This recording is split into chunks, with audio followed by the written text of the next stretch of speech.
রেহান অপলক দৃষ্টিতে তাকিয়ে আছে সারহার দিকে। ফর্সা শরীরে মেরুন কালার লেহেঙ্গা খুব সুন্দর মানিয়েছে সারহাকে, একদম ব্রাইডের মতো লাগছে। সারা দ্রুত মাথা থেকে ওনাটা নামিয়ে বলল। আরে আপনাদের ভুল হচ্ছে, আমি ব্রাইড না। ছবিকে দেখিয়ে বলল। ওর জন্য শপিং করতে এসেছি। দোকানদার অনুতপ্ত হয়ে বলল। দুঃখিত, আমি ভাবছিলাম আপনি ব্রাইড।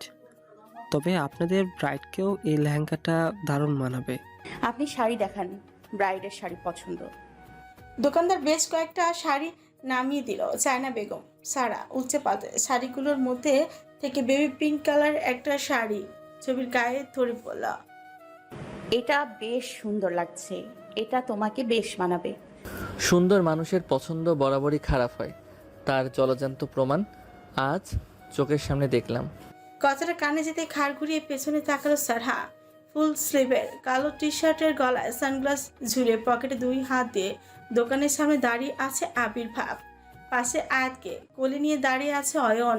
সারা চোখ মুখ শক্ত হয়ে গেল নিমিষে। রাগে সারা সে রিরি করছে। আবির্ভাব পকেট থেকে হাত বের করে ধীরে ধীরে সারার পাশে এসে দাঁড়ালো। ছবি চেয়ার ছেড়ে উঠে দাঁড়িয়ে আবির্ভাবকে বসতে বলল। আবির্ভাব ব্যস্ত হয়ে পড়ল। না, তুমি বসো, আমি এখানেই ঠিক আছি। চায়না বেগম কিছু সময় তাকিয়ে থেকে বুঝতে পারলো তার সামনে দাঁড়িয়ে আছে যে সে আবির্ভাব। রাহাত আহসানের কাছে আবির্ভাবের কথা শুনেছে। ছোটবেলার চেহারার সাথে পুরোপুরি মিল না থাকলেও আংশিক কিছুটা মিল আছে। আবির্ভাব নিজে থেকে চায়না বেগমকে আর রেহানের সাথে পরিচয় হয়ে নিল। রেহান প্রথম দেখা চিনে ফেলেছিল। শাহনারার কাছে আবির্ভাবের দেশে আসার কথাটা শুনেছে। দেখা করতে যাবে যাবে করে অফিসের কাজের জন্য আর যাওয়া হয়ে উঠে নাই। আবির্ভাব দোকানের কিছু শাড়ি উল্টে পাল্টে দেখে অফ হোয়াইট কালারের একটা বেনারসি হাতে তুলে ছবির দিকে এগিয়ে দিয়ে বলল। দেখো তো এটা পছন্দ হয় কি না। চায়না বেগমের চোখ চকচকে হয়ে উঠল, উত্তেজিত কঞ্চে বলল।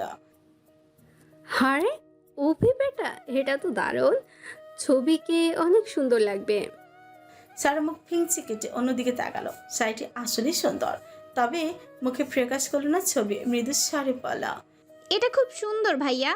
আবির্ভাব অয়নের দিকে তাকিয়ে বলল। তোর পছন্দ হয়েছে? অয়ন খুকু করে কেসে বলল। আমি পরবো নাকি শাড়ি? আমার পছন্দ হতে কি হবে? ওর পছন্দ হলেই নিয়ে নাও। তার মানে তোর পছন্দ হয় নাই? তুই মনে হয় তোর বউকে অন্য কালারে দেখতে চাচ্ছিস, তাই না? দোকানদারকে তাড়া দিয়ে বলল। আর কয়েকটা কালারের শাড়ি দেখান তো। না। অয়নের ব্যস্ত কণ্ঠস্বর। সবাই হতবাক হয়ে তাকালো অয়নের দিকে। অয়ন দাঁত কেলিয়ে বলল। না থাক, এই কালারটাই থাক। ছবিকে এই কালারটাই ভালো লাগে। সারা কৌতুক স্বরে বলল। তাহলে আর কি, বর যখন বলেছে তার বউকে এই কালারে মানাবে, তাহলে আর অন্য শাড়ি দেখার দরকার নেই। ছবি বেশ লজ্জা পাচ্ছে। চিবুক নামিয়ে ফ্লোরের দিকে তাকিয়ে আছে। অয়নও বেশ খানিক লজ্জায় পড়েছে। তাড়াহুড়ো করে কি বলে ফেললো এই শয়তান গুলো এখন সারাদিন পিছনে লেগে থাকবে।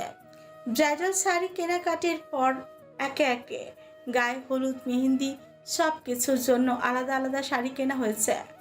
দোকান থেকে সবাই বের হয়ে যাওয়ার পর রেহান আবারও ব্যাক করলো দোকানে। দোকানদারের থেকে সারার জন্য লেহেঙ্গাটা কিনে নিয়ে আবারও ওদের সাথে জয়েন হলো। অয়নের জন্য শেরওয়ানি পাঞ্জাবি সব কেনা হয়েছে। বাসার ছোট বড় সবার জন্য মোটামুটি শপিং শেষ। আবির্ভাব অয়নের হাতে কয়েকটা প্যাকেট এগিয়ে দিল। প্যাকেটের দিকে তাকালো অয়ন প্রশ্নাত্মক চাহনি ছোট্ট করে বলল। কি আছে এতে? খুলে দেখো। অয়ন প্যাকেট খুলে দেখলো দুটো সেম শাড়ি আর দুটো সেম ডায়মন্ড নেকলেস। অয়ন হতাশ হয়ে বলল। এসব কেন ভাইয়া? আর একই জিনিস দুইটা কেন? একটা ছবির জন্য, আরেকটা তোর বোনের জন্য। তোর বোনকে একদম আমার কথা বলবি না, আমি দিছি জানলে হয়তো পড়বে না। অয়নের ঠোঁটে দুষ্টু হাসি।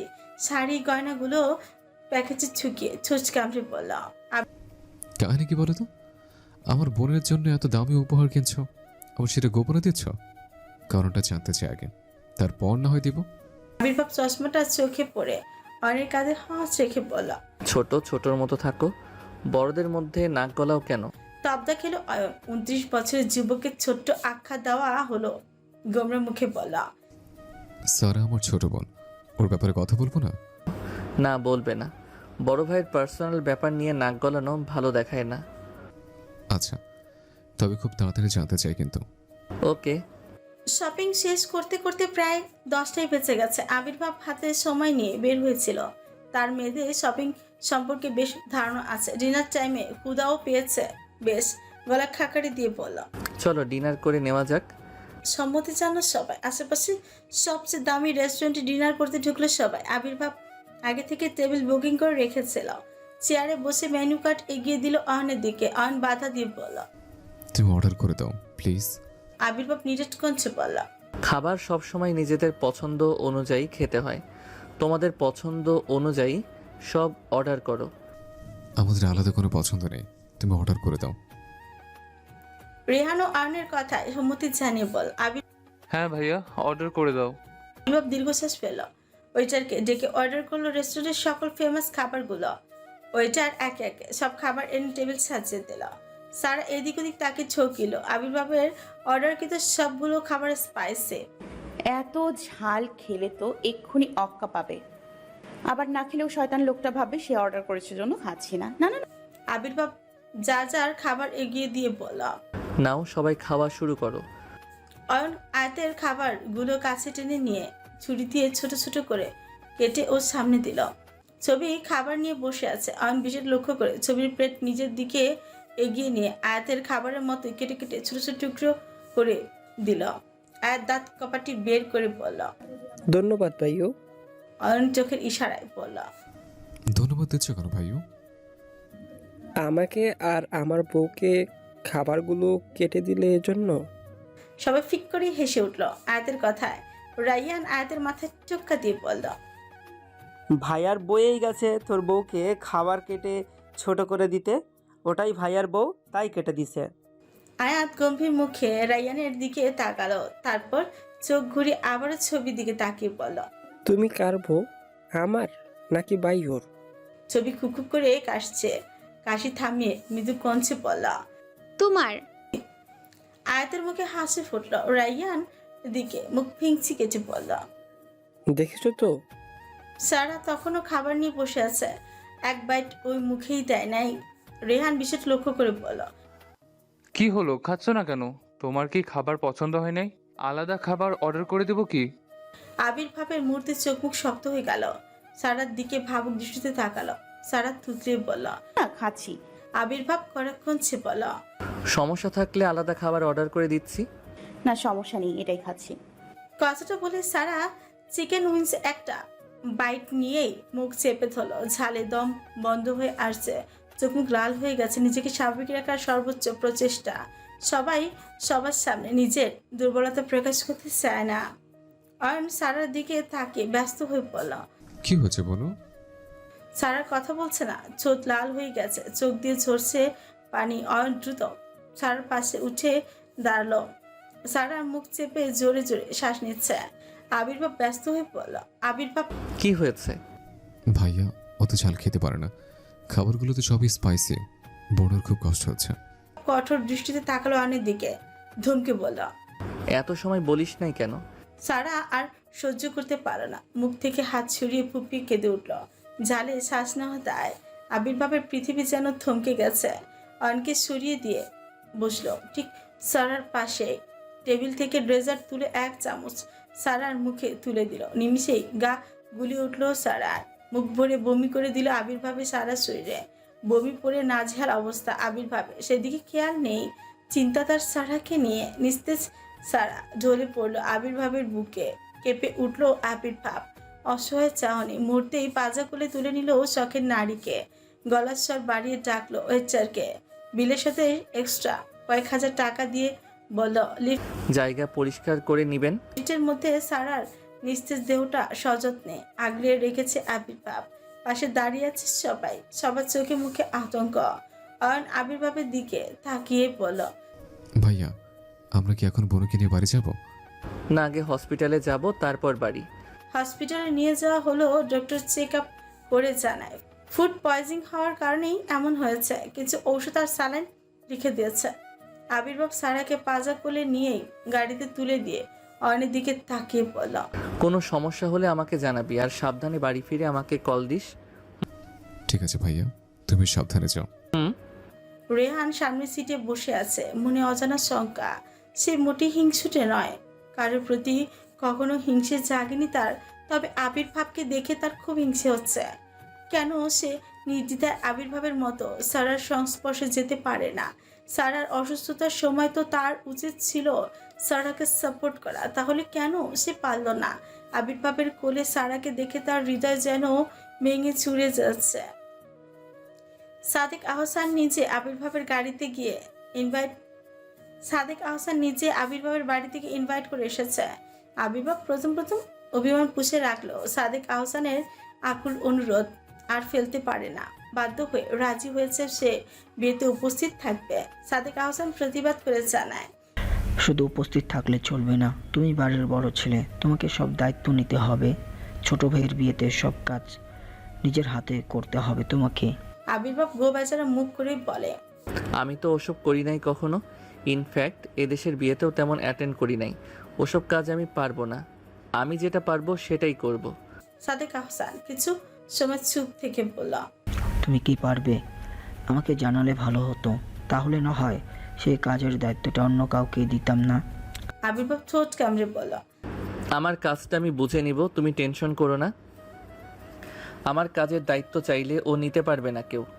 ঠিক আছে, তাহলে তুমি খুব তাড়াতাড়ি তাহলে আমাদের বাসায় চলে এসো। যাব। সাদেক আহসান বেশ কিছু সময় আবির্ভাবের সাথে আলোচনা সেরে উঠে দাঁড়ালো, চোখ বুলালো। পুরো চৌধুরী প্যালেসে, বাড়ি যেন নয় কোনো রাজপ্রাসাদ। হাসলো খানিক। আবির্ভাব বাহুতে হাত রেখে নিজের হেসে বলল, সাবধানে থেকো, আসছি এখন। আবির্ভাব মৃদু হেসে মাথা ধুলিয়ে পড়ল। ওকে। ব্যস্ত নগরীর তীব্র যানজটের শব্দ। সুদূর পাবনা থেকে আগত দূরপাল্লার বাসটা এসে থামলো রাজধানীর বাস টার্মিনালে। পরনের স্কার্টটা একটু উঁচু করে বাসের দরজার সামনে হ্যান্ডেল ধরে কিছুটা ঝুঁকে দাঁড়ালো সাইমা। এইদিক ওদিক তাকে মানুষের চলাচল দেখছে। আজই তার প্রথম ঢাকা নগরীতে আগমন। চুলে টান পড়ে মৃদু আর্তনাদ করে ঘাড় ঘুরিয়ে পিছনে তাকালো। জামিলা বেগম রুদ্র মূর্তি ধারণ করেছে, চোখ পাকিয়ে পড়ল। এইভাবে সিনেমার নায়িকাদের মতো ঝুঁকে দাঁড়িয়ে আছিস কেন? গাড়ি তোর বাপের, আর সবাই নামবে না? হায়দার মিয়া ধমকে বলল, আচ্ছা, এভাবে না বকে ভালোভাবে বললেই তো পারো। তোমার মেয়ে কি ভালোভাবে কথা শোনার মানুষ? রেহেনা জামিলা বেগমের কাঁধে হাত রেখে বলল, আচ্ছা ছেড়ে দাও না ভাবি, বাসের সবাই দেখছি তো, পরে না হয় বুঝিয়ে বলো। জামিলা চোখ মুখ শক্ত করে সাইমাকে ক্রস করে নিচে নেমে দাঁড়ালো। নিচ থেকে গাড়ির মধ্যে উকি দিয়ে শামীমাকে বলল, জামাইকে নিয়ে সাবধানে নেমে আয়। শামীমা ঘাড় নিড়ে বলল, আচ্ছা মা।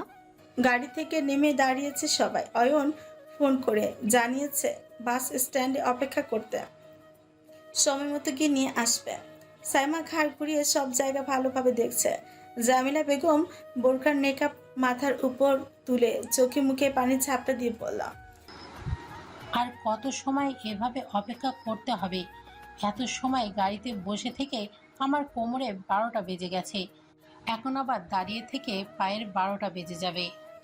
হায়দার মিয়া হাতে নানা রকম ফল, মিষ্টি, দই, ঘি, গ্রামের টাটকা কিছু শাক সবজি, মাছ। এত ভারী সব জিনিস ধরে রাখতে কষ্ট হচ্ছে তার।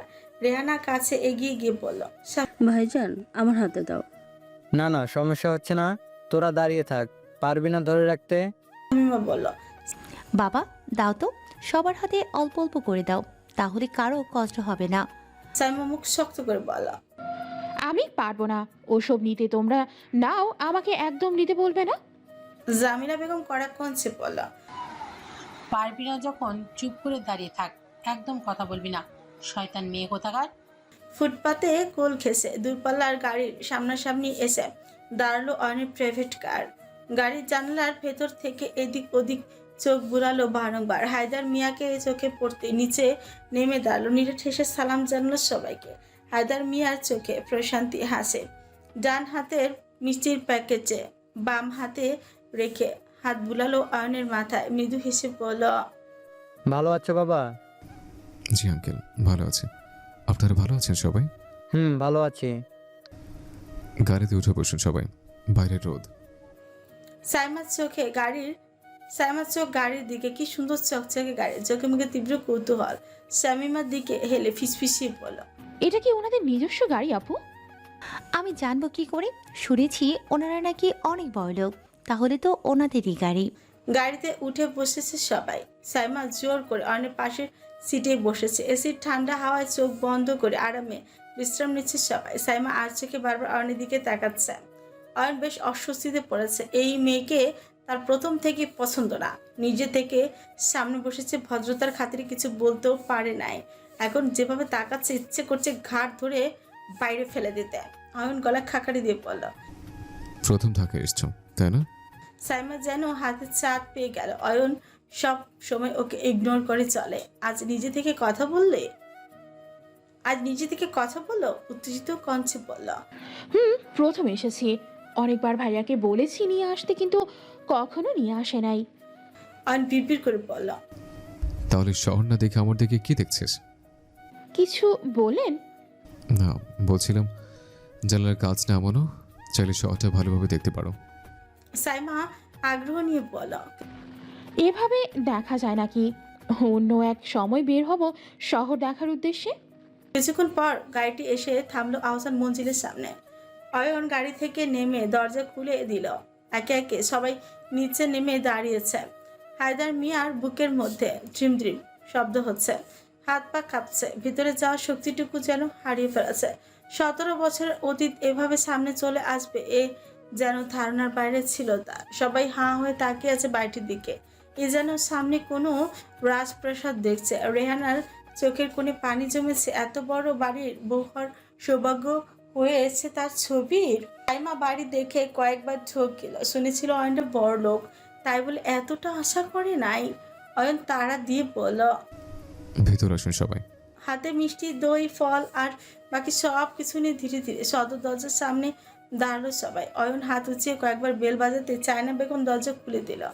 বাইরে সবার পোশাক আশাক দেখে চোখ মুখ কুচকে তাকালো অয়নের দিকে।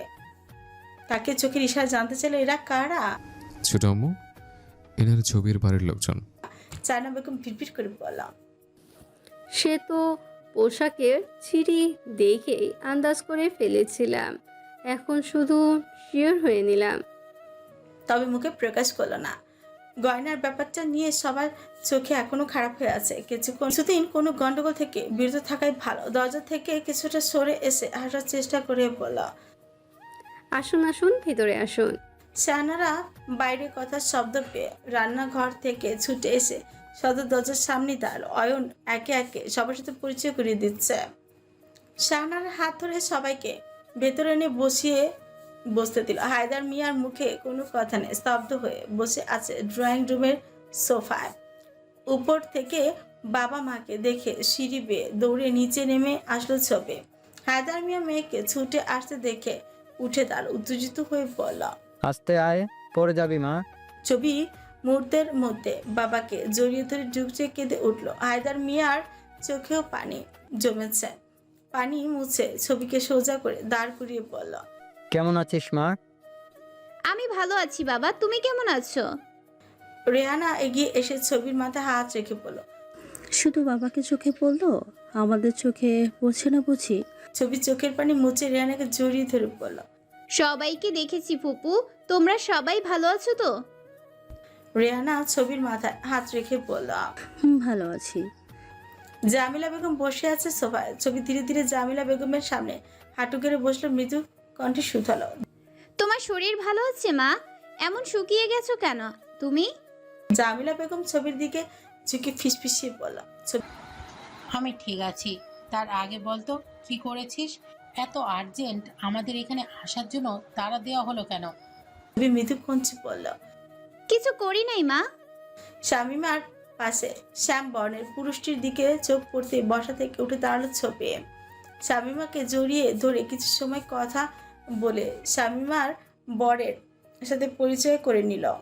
শাহানারা ব্যস্ত হয়ে বলল, শুধু কথা বললেই হবে? ওনারা এত দূর থেকে এসেছে, নাস্তা দিতে হবে না? রেহানা বলল, ব্যস্ত হবেন না, আমরা গাড়িতে খেয়েছি। তা বললে কি হবে? মেয়ের বাড়িতে এসে শুকনো মুখে থাকবেন নাকি? হাঁক ছেড়ে অরুণিমাকে ডাকলো শাহানারা। অরুণিমা রান্নাঘর থেকে দৌড়ে এসে বলল, আমায় ডাকছো আম্মা? এনাদের গেস্ট রুমে নিয়ে যাও তো, ফ্রেশ হয়ে নাস্তা করে নিক। অরুণিমা মৃদু হেসে বলল। আসুন আমার সাথে। ছবিও পিছু পিছু গেল ওদের। রেহানা ছবির কাঁধে হাত রেখে বলল, ভালো আছিস তো মা? শ্বশুর শাশুড়ি তোকে মেনে নিয়েছে তো? ফুপু, আমার শ্বশুর শাশুড়ি খুব ভালো মানুষ ফুপু, আমাকে অনেক ভালোবাসে। রেহানা মুচকি হেসে বলল, আলহামদুলিল্লাহ, তুই সুখে আছিস দেখে চোখটা একদম চুরিয়ে যাচ্ছে। জামাই সব মেনে নিয়েছে মা?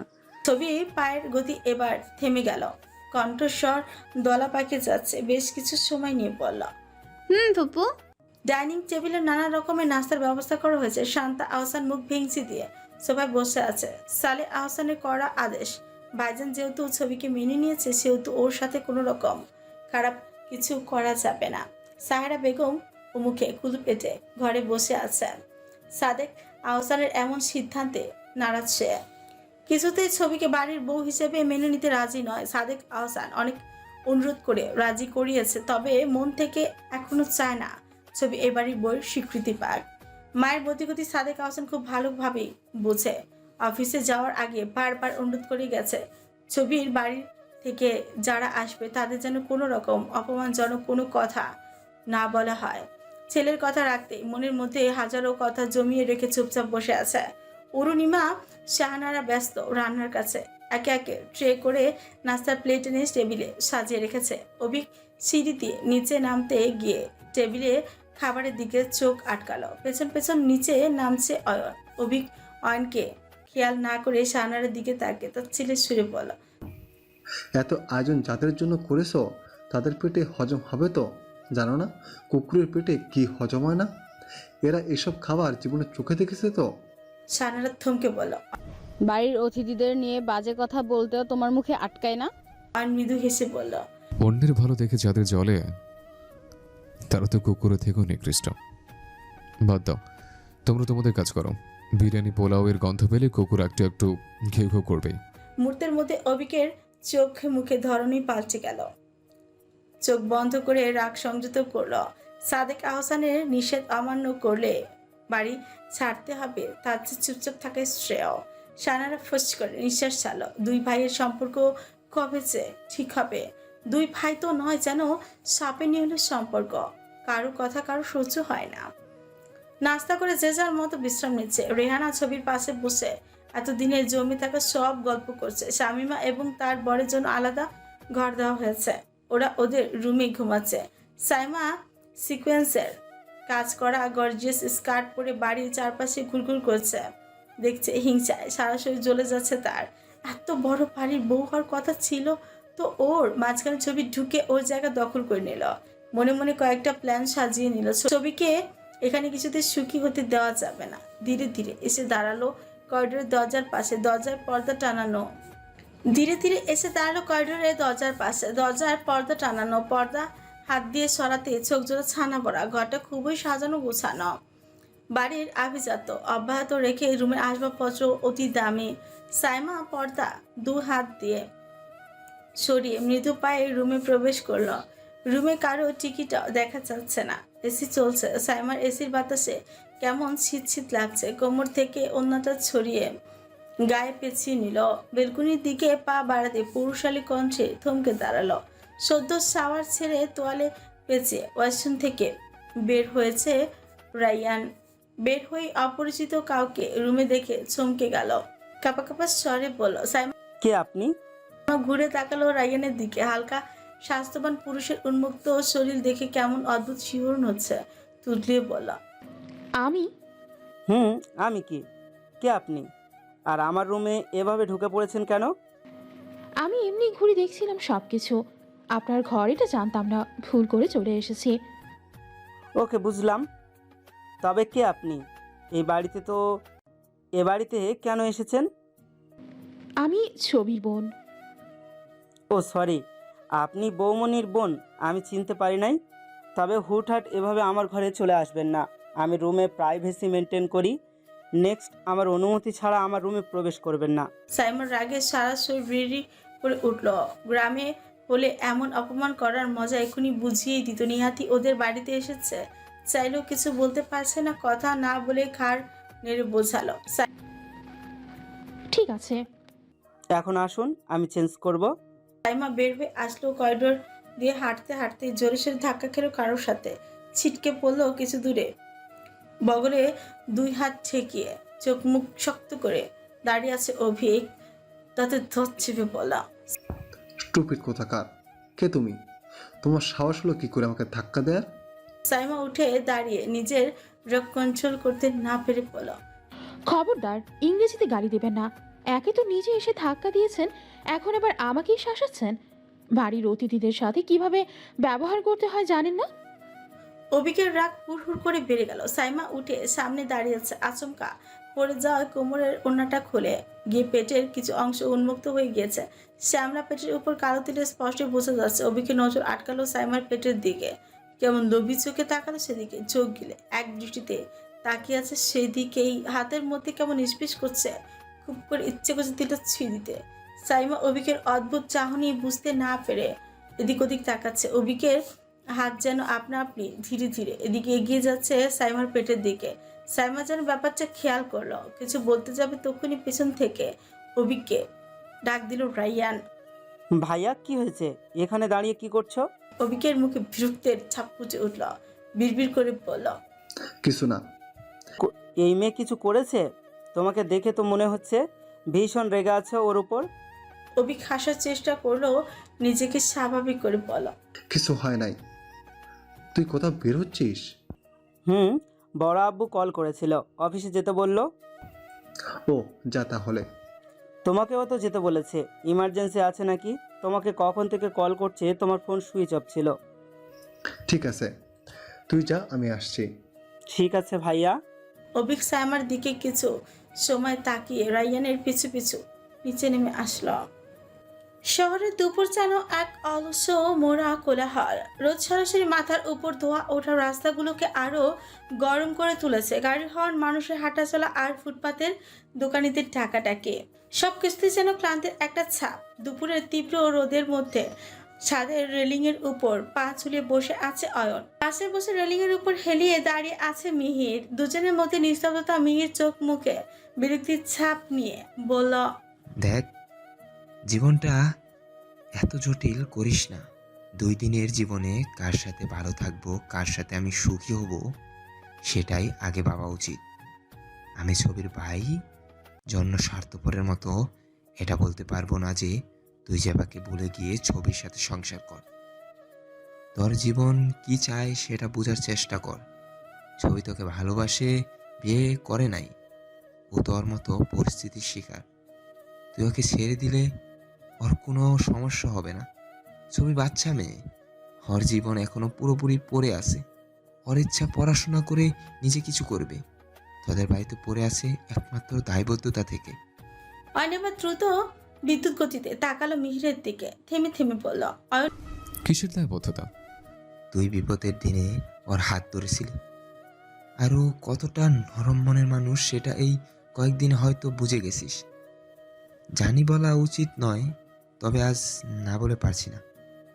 আমার বোন আর বেস্ট ফ্রেন্ডের জীবন যেহেতু জড়িয়ে আছে, সেক্ষেত্রে আমার মনে হয় কোনো কিছু গোপন রাখা উচিত হবে না। নির্লিপ্ত স্বরে বলল, কিসের কথা বলছিস তুই? বলবো, তার আগে কথা দে, তুই ছবিকে ভুল বুঝবি না। অয়নের ভ্রু কুচকে তাকালো মিহিরের দিকে, ছোঁচ কামড়ে বলল, না, বল। মিহির তোতলাচ্ছে আজ চোখে অয়নের দিকে তাকিয়ে অয়নের অস্থিরতা দেখে মনে মনে একটু হেসে নিল। তারপর মুখটা দুঃখী করে বলল, না কিছু না, থাক, ওসব শোনাই ভালো। আমি শুনতে চাই সব, দয়া করে বল আমাকে। মিহির ফোঁস করে নিঃশ্বাস ছেড়ে বলল, শুনতে যখন চাচ্ছিস তাহলে বলি, ছবি অন্য কাউকে ভালোবাসে। অয়নের মাথার উপর যেন বজ্রপাত হলো, পায়ের তলা থেকে মাটি সরে গেল, কেমন মাথা ঘুরে উঠল। অসহায়ের মতো তাকিয়ে আছে মিহিরের দিকে। মিহির মুখ ঘুরিয়ে নিয়ে একটু হেসে নিল, ফের বলল, সেটাই সত্যি।